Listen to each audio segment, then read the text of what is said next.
Hi friends, welcome to my channel. Kolkata వెళ్ళినందుకు అంజలి డల్గా కూర్చుంటే మిగతా పిల్లలు ముగ్గురు అంజలిని ఏడిపిస్తూ ఉంటారు. ఏంట్రా ఇక్కడేదో కాలిన వాసన వస్తుంది అని అమ్ము అంటూ ఉండగా దానికి కోరస్గా అంజలి కడుపు మండుతున్నట్టుంది కోల్కతా వెళ్ళనందుకు అని ఆనంద్ అంటూ ఉండగా మళ్ళీ అమ్ము ఏదేదో అంది కదా అంజలి. మనం హోంవర్క్ చేస్తూ ఉంటే తను ఔరా బ్రిడ్జ్, కాళీమాత టెంపుల్, ఏదో స్వీట్ అని కూడా అందిగా అని అమ్ము అంటుండగా అవునే, నిజంగానే అలాగే మాట్లాడింది అని ఆకాష్ అంటూ ఆ ముగ్గురు కలిసి అంజలిని ఏడిపిస్తూ ఉండగా ఇక ఒక్కసారిగా లేచి నిలబడి అంజు ఇలా అంటుంటుంది. ఏంటి, ఏం చేస్తున్నారు మీరు? నేను కోల్కతా వెళ్ళనందుకు మీరెందుకు అంత హ్యాపీగా ఫీల్ అవుతున్నారు? నా మీద మీరెందుకు కుళ్ళుకుంటున్నారు? అంత జెలస్గా ఎందుకు ఫీల్ అవుతున్నారు మీరు? అసలు నేను అలాగే చేశానా? అమ్మో, నువ్వు క్లాస్ ఫస్ట్ వచ్చినా, స్కూల్ లీడర్గా మారినా కూడా నేను ఎప్పుడైనా జెలస్గా ఫీల్ అయ్యానా? నీకు నేను సపోర్ట్ చేశానే తప్ప నేను ఎప్పుడైనా తక్కువ చేశానా అని అంటూ ఆకాష్ వైపు తిరిగి, ఏంట్రా డాడీ దగ్గర నువ్వు బుక్ అయిన ప్రతిసారి నేను నీకు హెల్ప్ చేయలేదా?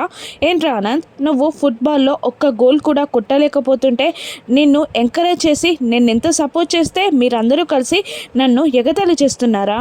నేనంటే మీకు ఎందుకంత కుళ్ళు, ఎందుకంత అసహ్యం అని అంటూ సోఫాలో కూర్చొని తన ఫేస్ని తన చేతుల్లోకి తీసుకొని ఏడ్ చేస్తుంది అంజలి. ఇక దాంతో అందరూ దగ్గరికి చేరి, సారీ అంజు, నువ్వు అలా ఓవర్ యాక్టింగ్ చేసావు కదా, కాసేపు ఏడిపిద్దామని అలా మాట్లాడమే తప్ప నువ్వంటే మాకెందుకు హేట్ ఉంటుంది?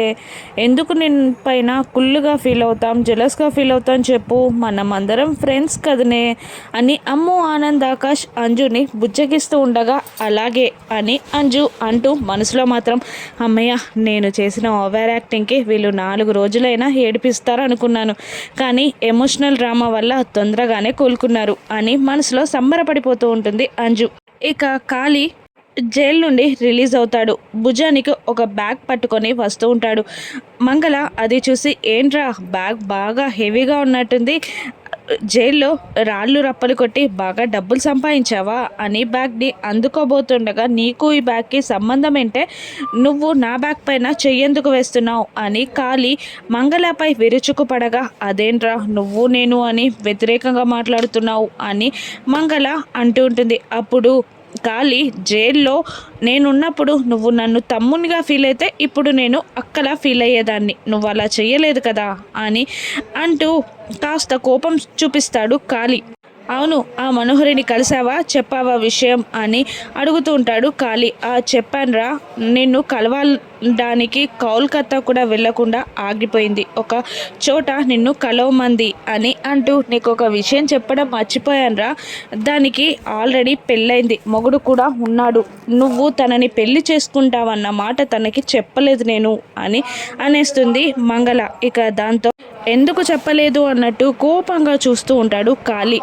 అక్కడ ఆ మాట చెప్తే నన్ను అక్కడే చంపేస్తుందిరా అని అంటూ, అయినా భర్తతో ఏదో గొడవలైనట్టున్నాయి, ఇప్పుడు విడిగానే ఉంటుంది అని అనేస్తుంది మంగళ.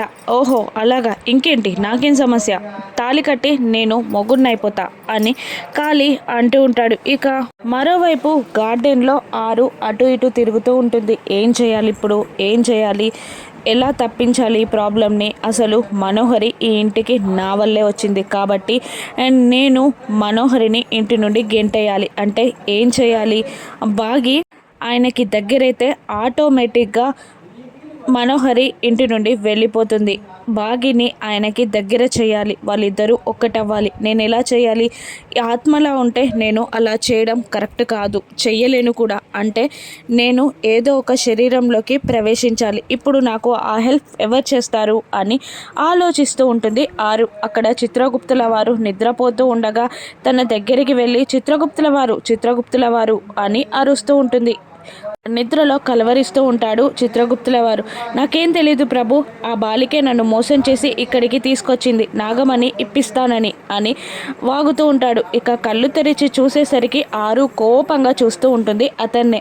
వినేసావా బాలిక అన్నీ అని అతను అమాయకంగా అడుగుతుండగా, అవును, నేనేదో నాగమణి గురించి ఇన్ఫర్మేషన్ మీకిద్దామని నేనొస్తే నన్నే యమధర్మరాజు దగ్గర బుక్ చేస్తున్నారు కదా మీరు అని అనేస్తుంది ఆరు. నాగమణిని తీసుకొచ్చావా నాకివ్వు అని అంటుంటారు చిత్రగుప్తుల వారు. ఆహా, నేనేమైనా మనిషినా నాగమణిని ముట్టుకొని తీసుకురావడానికి? నేను ఆత్మని, నాకు స్పర్శ శక్తి కూడా లేదు అని అనేస్తుంది ఆరు. నాకు చెప్పు, నేను ఎక్కడుందో తీసుకొచ్చుకుంటాను అని అనేస్తాడు చిత్రగుప్తుల వారు. నేనంత పుణ్యం చేసుకొని నాగమణిని నేను దక్కించుకున్నది మీకు ఇవ్వడానికా అని ఆరు అనేస్తుంది. ఇక ఇప్పుడు ఏం చేయమంటావు అని అనగానే, మీకు శక్తులున్నాయి కదా, నన్ను నాలాగా ఉండే మరొక శరీరంలోకి ప్రవేశింపజేస్తే మీకు నేను నాగమణిని అప్పగించేస్తా అని అనేస్తుంది ఆరు. ఏంటి నీ మాటలు నమ్మాలా అని అడుగుతూ, అయినా ఆ పని చేస్తే నాకు నేనే ఉరిశిక్ష వేసుకున్నట్టు అని అనేస్తాడు చిత్రగుప్తుల వారు. మీరెవరు? యమపురికి సెకండ్ బాస్. అన్ని లెక్కలు మీ చేతుల్లోనే ఉంటాయి. మీరు కావాలి అనుకున్నప్పుడు నన్ను చంపేయచ్చు కదా, మరి ఇంకెందుకు వచ్చే కాన్సిక్వెన్సెస్ గురించి ఆలోచిస్తున్నారు అని అనగానే ఆలోచనలో పడిపోతాడు గుప్తా. ఆరు అక్కడికి వెళ్ళి ఇంట్లో జరిగేది గమనిస్తూ ఉంటుంది. ఇక పిల్లలు ముగ్గురు బ్రేక్ఫాస్ట్ చేస్తూ ఉండగా బాగి పిల్లల హోంవర్క్ని కంప్లీట్ చేస్తూ ఉండగా సదాశివం గారు బుక్స్ని సర్దుతూ ఉంటారు. ఇక బాగి పిల్లలతో ఇలా అంటుంటుంది, నేను మీ హోంవర్క్ చేస్తున్నానని మీ డాడీకి తెలిస్తే మీకు పెద్ద పనిష్మెంట్, నాకు పెద్ద క్లాస్ రెండు వస్తాయి అని అనగానే, సారీ మిస్ అమ్మ, రేపటి నుంచి మా హోంవర్క్ మేమే చేసేసుకుంటాం అని పిల్లలు ముగ్గురు అంటూ ఉండగా, అమ్ము రేపు కాదు ఇవాళ ఈవినింగ్ నుంచే చేసుకోవాలి అని అనేస్తుంది. ఇక అప్పుడే అంజలి కిందికి దిగి వచ్చి చైర్ పైకి ఎక్కి బాగి కూర్చున్న చైర్ సైడు, తన చైర్ సైడు కొలతలని కొలుస్తూ ఉంటుంది. ఇక బాగి అసహనంగా, స్కూల్ టైం అవుతుంటే ఇలా కొలతలు కొలుస్తున్నావేంటి అని అడిగేస్తుంది. పైనుండి అమర్ కిందికి దిగి వచ్చి స్టెప్స్ పైన నిలబడి హాల్లో జరిగేదంతా చూస్తూ ఉంటాడు. కానీ అమర్ని ఎవరూ గమనించరు. ఇక అంజు కిందికి దిగి, నేను కోల్కతా వెళ్లకుండా ఆపిన వాళ్ళపైన రివెంజ్ తీర్చుకోవాలి అనుకుంటున్నాను అని అనగానే, ఓహో అవునా అని మిస్ అమ్మ నిర్లక్ష్యంగా అంటూ ఉంటుంది. బ్రేక్ఫాస్ట్ టైం అవుతుంది అని బాగి అనగానే, లేదు నేను చేయను, నేను ఈరోజు ఫాస్టింగ్ అని అనేస్తుంది. దేవునికి మొక్కుకున్నాను అని అంజు అంటూ ఉండగా, ఏం మొక్కుకున్నావేంటి, ఎగ్జామ్లో ఫస్ట్ రావాలనా అని అడుగుతూ ఉంటుంది మిస్ అమ్మ. లేదు, నేను కోల్కతాకు వెళ్లకుండా ఆపిన వాళ్ళపైన రివెంజ్ తీర్చుకోవాలని అని అంటూ ఉండగా, ఈ జ్ఞానం ఏదో చదువులో ఉంటే బాగుండేది, జీరోలైనా రాకపోయేవి అని నిర్మలమ్మ గారు అంటూ ఉండగా, నిమ్ము డార్లింగ్, నా పైన జోక్స్ వేయకు అని అనేస్తుంది అంజు.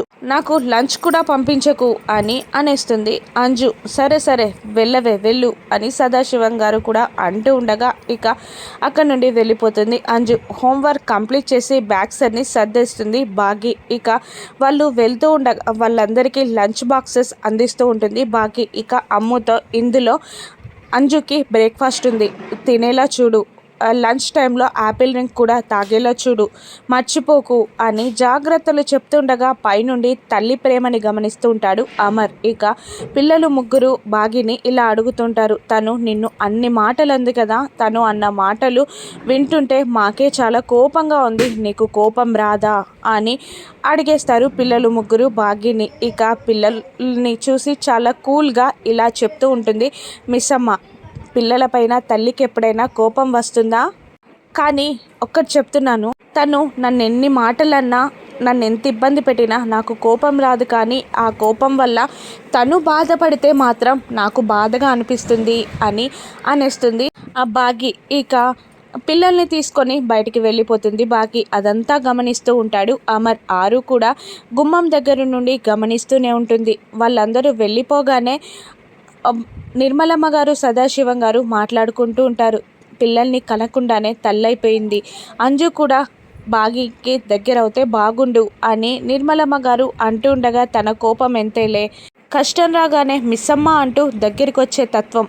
పెళ్ళికి ముందు మిస్సమ్మని అరుంధతిలాగా చూసుకుంది, ఆ తర్వాత పెళ్ళయ్యాక అరుంధతి స్థానంలోకి మిస్సమ్మ ఎక్కడ వస్తుందో అని భయపడుతుంది అంతే అని అంటూ ఉంటుంది నిర్మలమ్మ గారు. ఇక సదాశివం గారు, అసలు అర్థం చేసుకొని మిస్సమ్మని దగ్గరగా తీసుకోవాల్సింది అంజు కాదు అమర్ అనగానే అమర్ కాస్త బ్లష్ అవుతూ ఉంటాడు. వాళ్ళిద్దరిని ఎలా కలపాలా అని ఆరు కూడా ఆలోచిస్తూ ఉంటుంది. ఇక మంగళ మనోహరికి కాల్ చేసి కాల్ని ఒక ప్లేస్లో వెయిట్ చేస్తున్నాడు అని చెప్పగానే అరుస్తూ ఉంటుంది మనోహరి. ఇక